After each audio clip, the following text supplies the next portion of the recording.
जय श्री कृष्ण मित्रों। तो दोस्तों आज हम आपके लिए लेकर आए हैं अवसान माता की एक बहुत ही अच्छी कहानी। इसे आप सुने। एक समय की बात है मित्रों, एक सेठ जी थे जिनकी दो पुत्रियां थी। एक का नाम था सुखिया, एक का नाम दुखिया। दोनों ही बहनें थी, लेकिन बहन होने के बाद भी स्वभाव में दोनों के बहुत अंतर था। सुखिया जो थी वो सिर्फ अपना भला चाहती थी और घमंडी थी। उसे अपने सूरत पे, अपने धन पे बहुत घमंड रहता था। और दुखिया जो थी वो भगवान की भक्ति और सबकी मदद करती थी। फिर उनके पिताजी ने, जो सेठ जी थे, उन्होंने उनकी शादी की। संजोग से सुखिया की शादी एक अच्छे घर में हुई और दुखिया की शादी एक गरीब घर में हो गई। दोनों ही अपनी दुनिया में मस्त हो गई। तो दोस्तों सुखिया और दुखिया दोनों की शादी हो गई, दोनों के बच्चे हो गए। फिर काफी समय बाद उन्हें अपनी माँ और पिताजी की याद आई। तो दोनों ने सोचा कि चलिए माँ और पिताजी से मिलकर आते हैं, हाल खबर लेकर आते हैं। तो दोनों निकल पड़ी अपने माँ और पिताजी से मिलने। मायके गई, खूब उनका सेवा भाव हुआ। 2-4 दिन रही, फिर उनके ससुराल आने का समय हुआ। तो उनके पिताजी ने खूब भर भर के उनको गहने, कपड़े, खाने की चीजें, बहुत सारी चीजें दी। दोनों लेके निकल पड़ी। और फिर इसी बीच अवसान माता ने सोचा चलिए इन दोनों की परीक्षा लेते हैं।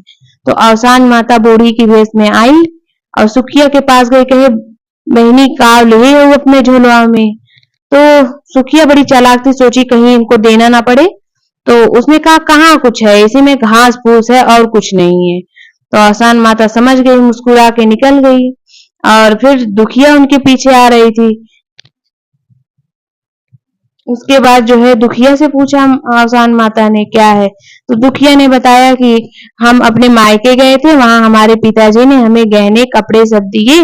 आपको अगर खाने की चीजें चाहिए तो ले लीजिए। उसमें से उसने कुछ सेब और केला निकाल के अवसान माता को दिया। वो तो खुद ही अवसान माता थे, उन्हें किसी चीज की जरूरत नहीं, बस वो एक मनोदशा देखने के लिए आई थी। और हुआ जब सुखिया ने घर जाके झोला खोला, तो उसमें जितने गहने कपड़े थे सब घास पत्ते, सब एकदम सारी चीजें रही ही नहीं। जो गहने वहने थे सब पत्ते और घास सब बन चुके थे। उसके बाद उसे बड़ा रोना, वो सर पटक पटक के रोने लगी। और उसके घर में भी सारी चीजें कंकड़ पत्थर हो गई, न खाने की चीजें पत्थर की बन गई। वो बहुत परेशान हो गई, सोच में पड़ गई कि ऐसा मेरे साथ क्यों हो गया। और दुखिया आई और उसको मायके से तो चीजें मिली ही थी, यहाँ आने पे उसका घर भी अच्छे से सब बन गया, रहने को कपड़े, उसका पति भी जो है एकदम जो है अच्छे से रहने लगा, बच्चे भी अच्छे कपड़ों में, खाने को अच्छे से, सारी चीजें उसकी व्यवस्थित हो गई।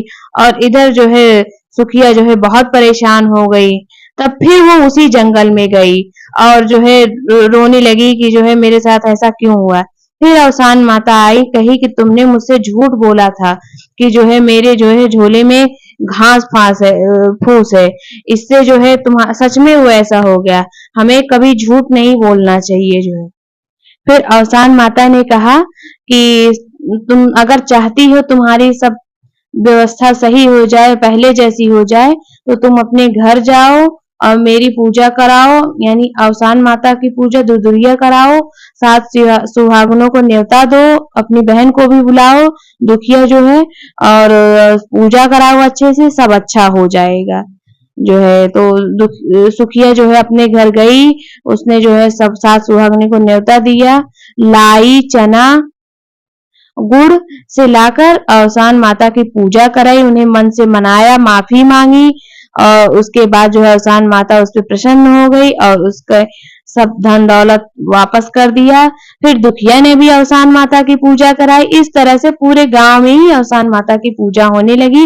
तो भक्तों देखा आपने, अवसान माता इतनी कृपालु है। आप भी जो है अपनी मनोकामना उनसे कहिए, लेकिन वो मनोकामना सच्ची होनी चाहिए।